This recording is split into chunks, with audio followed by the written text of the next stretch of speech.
Time now for sports on 104.7 The Cave. Here's Ned Reynolds.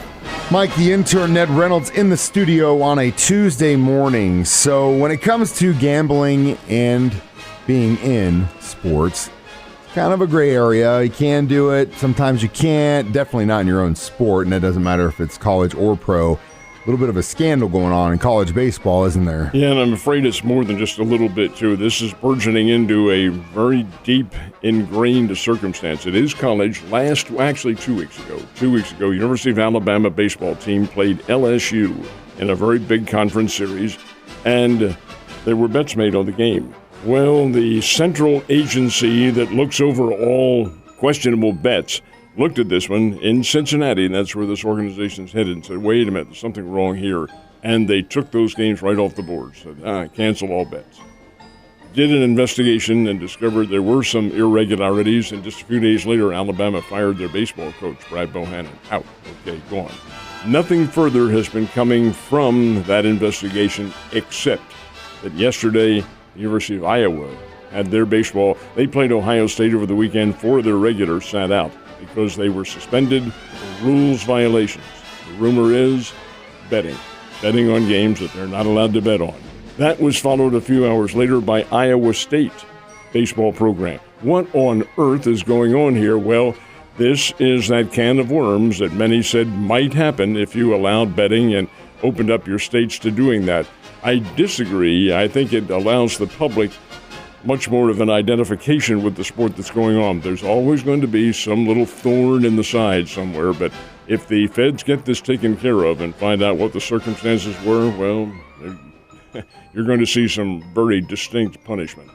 I know that the argument for and against gambling in your states, but I think it's actually, and I've seen it too, because I work and I know a lot of different professionals, a lot of young guys that are in their early to mid 20s that have been growing up with the addition of gambling in their life, and so I see a lot of young guys that are just doing a lot more gambling than guys my age, because it wasn't like it was looked down upon, but there was such a gray area where you couldn't. Now it's so easily accessible for everyone. It's been going on, Mike, forever. Well, I know. But, you're talking about it because you're hearing more about it. But oh no, heck, how many times have we gone on this show and I've talked about the point spreads? Hey, the Chiefs are a 5-point favorite. 5 points for what? Well, for the gamblers. That's what it's about, and that's why you do these sorts of things.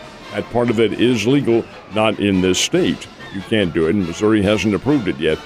Kansas, Oklahoma, Arkansas, places like Illinois, you can do that, and that's where some of the off-track, so to speak, I don't mean that in a horse racing sense, but off-event gambling can be done.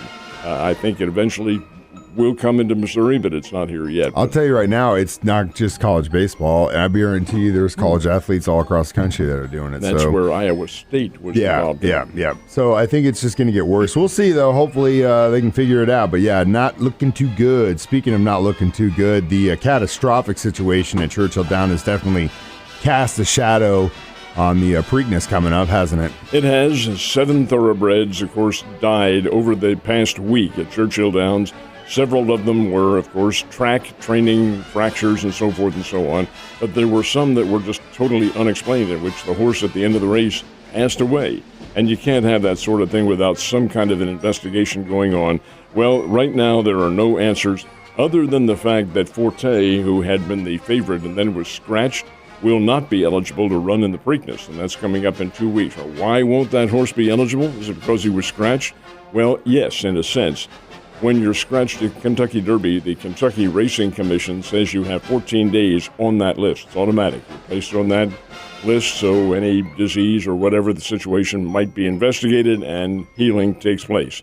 Well, the Preakness occurs within that 14-day period. So Forte is out of it, but Mage, that won the Kentucky Derby, right now the owner hasn't said that horse is going to run, but I'm sure it will.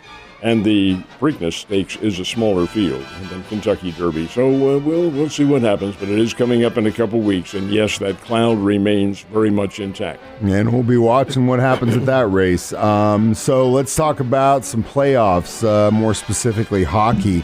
Are we getting closer to a Kraken-Panther final? Maybe. There was only one match last night, and that was Las Vegas against Edmonton, and the Las Vegas Golden Knights on the road, or on the foreign ice, defeated Edmonton, and now Las Vegas has a 2-1 lead.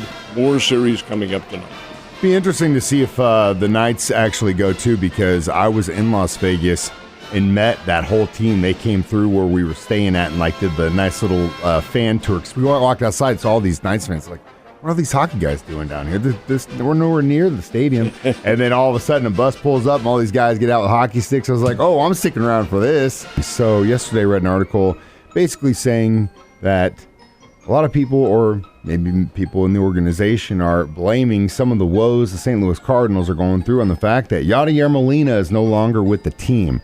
You can't put this all on Contreras, man. That's not fair. It is not fair, but there is probably some credence to what they're saying. You don't lose a 2-decade all-star veteran who's been in control of that team. You don't lose him and not feel it. And I think probably that has been of some effect. And here's Wilson Contreras coming in, and your expectations from the fans, which is always Mount Everest and hopes, is not panning out. And now the Cardinals front office has panicked a little bit and made him a DH, and he's not catching, at least for the foreseeable future. And that's why they're paying him to be a catcher.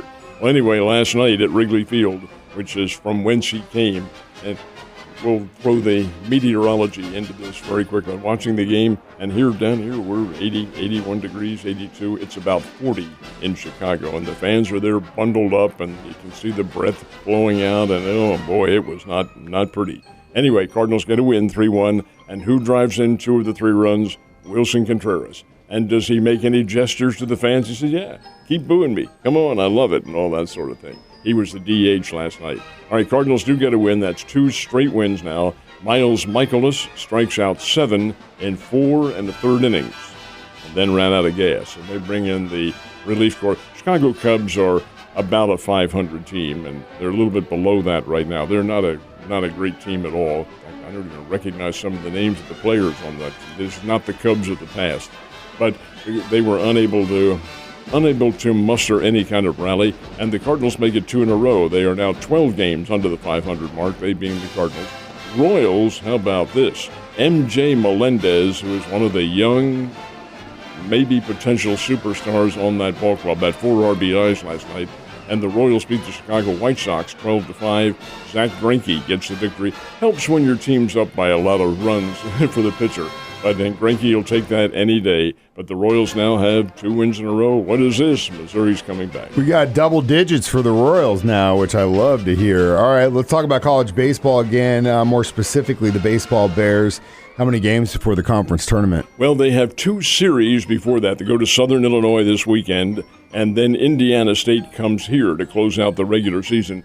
The conference tournament is being played at Indiana State. So after their final game of that 3-game series, which is 2 weekends from now, the teams pack up and all get on the bus and head over to Terre Haute for the start of that competition.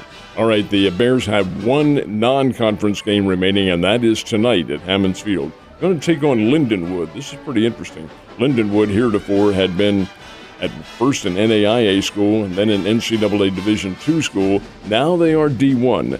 Now they're transitionary D1. What does that mean? Well, it means that they're not eligible for postseason play for another 3 years. That's the transitionary period.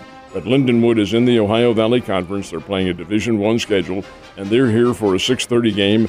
Be a nice little test for the Bears against an in-state opponent. They don't play very many in-state opponents, Mizzou and St. Louis University, and I don't think their games with St. Louis University were ever played this year because of weather. But be that as it may, and Southeast. I don't want to forget the Southeast Missouri State Ball Club. They're in there as well. But indeed, we have competition going on tonight. 6:30 start, Hammons Field, Bears and Lindenwood. Last but not least, what's going on in those NBA playoffs? Miami Heat have really flexed their muscle. They knocked off the New York Knicks last night, and the Miami Heat now lead that series 3-1. Miami is a very good basketball team. The Knicks are too, but they're not in the same ballpark. And then in an absolute dandy finish, the Los Angeles Lakers clipped, and I mean just got by the Golden State Warriors 104-101. and Los Angeles. The Lakers, who are the lowest seeded team in this competition, lead that series 3-1. I tell you, when LeBron and Anthony Davis and those people start playing basketball, the Lakers are a pretty good team. But without those two in there, they aren't anything at all. We'll see what happens. We will see what happens, my guy. You have a great Tuesday, Ned, and I will see you on Wednesday.